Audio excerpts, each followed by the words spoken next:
श्री शिवाय नमस्तुभ्याम, हर हर महादेव, जय महाकाल, जय माता रानी। कैसे हैं आप सभी लोग? देखिए, आप सभी को पता है गुप्त नवरात्रे के बहुत ही प्यारे और विशेष दिन चल रहे हैं। और ये जो माघ मास के गुप्त नवरात्रे होते हैं ना, ये आपके जीवन को अपार धन संपदा से भर देते हैं। साथ ही साथ आपके परिवार में जितनी भी खुशियां होती है ना, उनको ला देते हैं। अगर आपके व्यापार में घाटा बनता चला जा रहा है, व्यापार अच्छे से नहीं चल रहा है, नौकरी नहीं लग रही है, धन को लेकर के काफी सारी समस्याएं बनी चली आ रही है, विवाह किसी का नहीं हो रहा है, विवाह में देरी हो रही है, किसी नए कार्य में देरी हो रही है, या फिर आपकी कोई मनोकामना है जो काफी समय से पूरी नहीं हो रही है, तो इन नवरात्र में इन 7 बेलपत्र वाले उपाय को करना बिल्कुल भी मत भूलिएगा।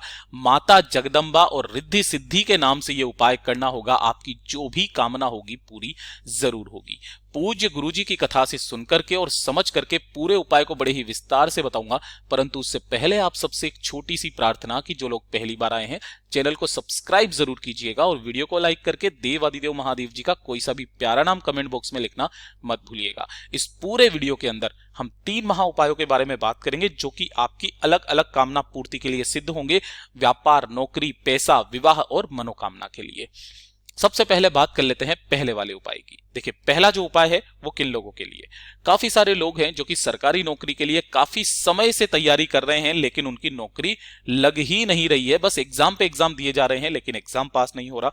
दूसरा, काफी सारे लोग अपने मनपसंद की नौकरी चाहते हैं, है ना?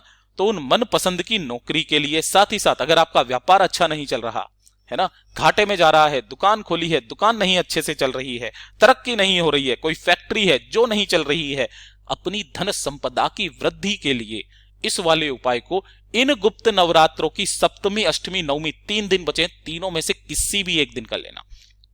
आपको क्या करना है? इस तरीके से 7 बेलपत्र लेने होंगे जो कहीं से भी खंडित, टूटे फूटे ना हो, पहली चीज।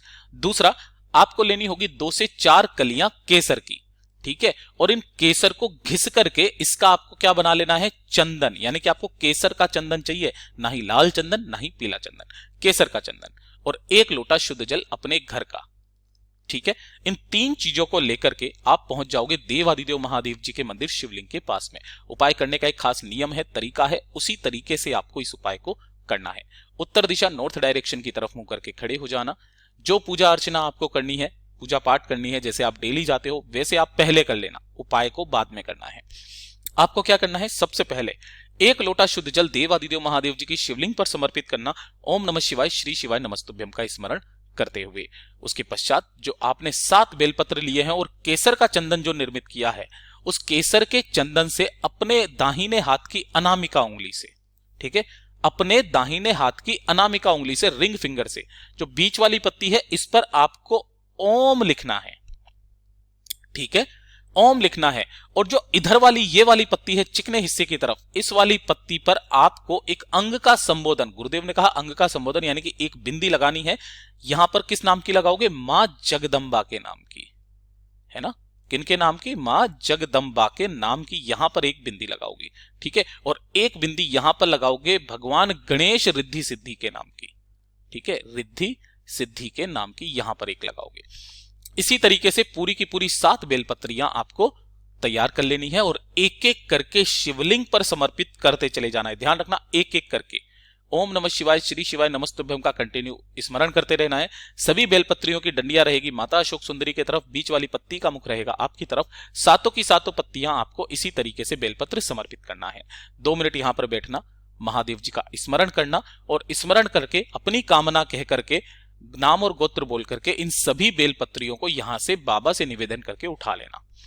घर पर लाने के पश्चात इन्हें किसी भी एक लाल कपड़े में आपको इन सभी बेलपत्रियों को रख देना है और उस लाल कपड़े की एक पोटली बना लेनी है, इस तरीके से। अब ध्यान से सुनिएगा, जिन्हें भी सरकारी नौकरी की तैयारी कर रहे हैं या मनपसंद की नौकरी चाहिए, इस पोटली को उठा करके अपने उस कमरे में रख दीजिए जहां पर भी आप तैयारी करते हैं, ठीक है? दूसरा, अगर आपका व्यापार नहीं चल रहा, दुकान नहीं चल रही है, तरक्की नहीं हो रही है, तो उस फैक्ट्री में जाकर के, उस दुकान में, उस व्यापार स्थल पर इस पोटली को उठा करके रख देना। उसी दिन से आपका व्यापार तरक्की पर जाने लगेगा, मनपसंद की नौकरी भी लगेगी। और जिस दिन भी आपकी मनपसंद की नौकरी लग जाए, इस पोटली को उठाना, किसी भी बहते नदी, तालाब, सरोवर में प्रवाहित कर देना और अगर आप इसे दुकान में रखते हो तो इसे आप दुकान में रखे रहने देना।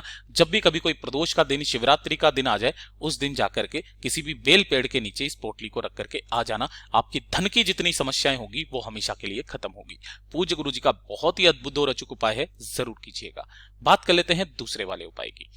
ये जो दूसरा वाला उपाय है ना, ये होगा विवाह को लेकर के।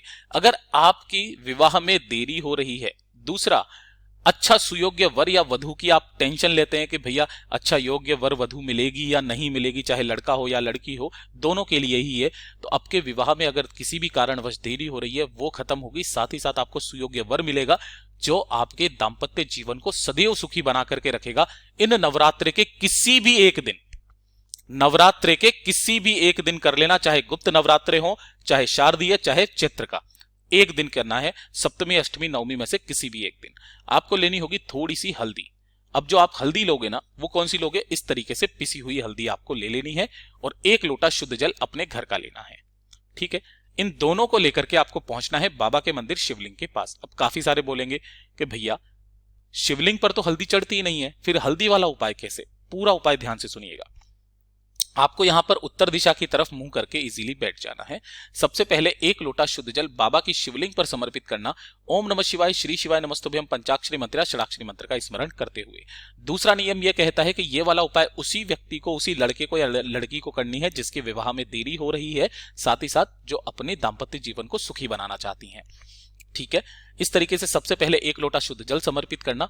अपने हाथ की अनामिका उंगली से आपको माता अशोक सुंदरी के स्थान पर उस हल्दी से कितनी 7 बिंदियां लगानी है। कितनी बिंदियां लगाओगे? 7 बिंदियां आपको यहां पर माता अशोक सुंदरी के स्थान पर लगा देनी है।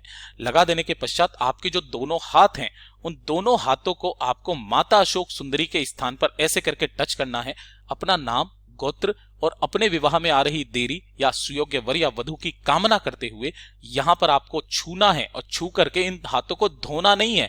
आपके आसपास जो भी पीपल का पेड़ है ना, वहां पर चले जाना है और वहां पर जाने के पश्चात आपको इन्हीं दोनों हाथों से यहां पर पीपल के पेड़ के ऊपर 5 छापे लगाने हैं। दोनों हाथ ऐसे टच करोगे, फिर वापस उठा लेना, फिर टच करना, फिर उठा लेना, फिर टच करना, फिर उठा लेना। चाहे आपके छापे लगे या ना लगे, आपको 5 बार पीपल के पेड़ को दोनों हाथों से स्पर्श करना है।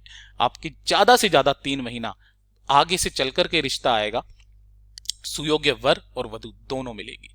पूज्य गुरु जी का बहुत ही अद्भुत और अचूक उपाय है, जरूर कीजिएगा। अब बात कर लेते हैं तीसरे वाले उपाय की। ये जो तीसरा उपाय है ना, ये आपकी बड़ी से बड़ी मनोकामना पूर्ति के लिए है। चाहे कोई सी भी मनोकामना क्यों ना हो, कोई सी भी इच्छा क्यों ना हो, आपकी पूरी जरूर होती है। चाहे वो धन से संबंधित हो, चाहे वो आपके घर से संबंधित हो, चाहे सुख शांति समृद्धि जीवन के कष्टों से संबंधित हो। 1 कलश में आपको लेना है शुद्ध जल, अपने घर का प्योर जल। ठीक है, उसी के पश्चात आपको लेना होगा 1 लाल फूल। ठीक है, गुड़हल का मिल जाए तो अच्छी बात है, गुड़हल का ना मिले तो गुलाब का या कोई सा भी लाल फूल आपको ले लेना है। और गिन करके आपको लेने होंगे 7 चावल के दाने। 7 चावल के दाने। और लक्ष्मी के तौर पर आपको लेना होगा 1 सिक्का, चाहे वो 1 रुपए का हो, चाहे वो 2 रुपए का हो, चाहे 5 रुपए का हो, चाहे 10 रुपए का हो। जो सिक्का मिल जाए वो सिक्का ले लेना और इन सभी को लेकर के पहुंच जाना बाबा के मंदिर शिवलिंग के पास। ठीक, उत्तर दिशा नॉर्थ डायरेक्शन की तरफ मुंह करके आपको बैठ जाना है। जो पूजा अर्चना करनी है पहले आप कर लेना। अब ध्यान से सुनिएगा, इस कामना पूर्ति के लिए आपका जो दाहिना हाथ है ना, उस दाहिने हाथ को आपको आगे करना है। 1 फूल जो आपने लाल लिया है उसे आपको अपने हथेली पर रखना। 7 चावल के दाने भी आपको अपनी हथेली पर रखना है और 1 सिक्का जो आपने लिया है वो भी। इन सभी को आपको अपने दाहिने हाथ की हथेली पर रखना है। अपनी मुट्ठी को बंद करना है। अपना नाम, गोत्र, कामना कह करके, नाम, गोत्र, कामना कह करके इन सभी चीजों को शिवलिंग के ठीक ऊपर शीर्ष पर आपको छोड़ देना है अपनी कामना कह करके। जो 1 लोटा शुद्ध जल बचा है, उस 1 लोटा शुद्ध जल को माता रानी के हस्त कमल के चारों तरफ ओम नमः शिवाय, श्री शिवाय नमस्तुभ्यम का स्मरण करते हुए चारों तरफ आपको उस जल को छींट देना है और अपनी कामना कह करके वापस घर के तरफ चले आ जाना है। ज्यादा से ज्यादा 1 महीना आपकी वो कामना पूरी होकर के ही रहेगी। पूज्य गुरु जी के ये सभी उपाय बहुत ही ज्यादा खास और विशेष जरूर कीजिएगा। वीडियो पसंद आए तो लाइक जरूर करना, साथ ही साथ चैनल को सब्सक्राइब जरूर कीजिएगा। मैं आपसे मिलता हूं अगले वीडियो में, तब तक के लिए ओम नमः शिवाय, जय महाकाल, जय शिव शंकर, श्री शिवाय नमस्तुभ्यम।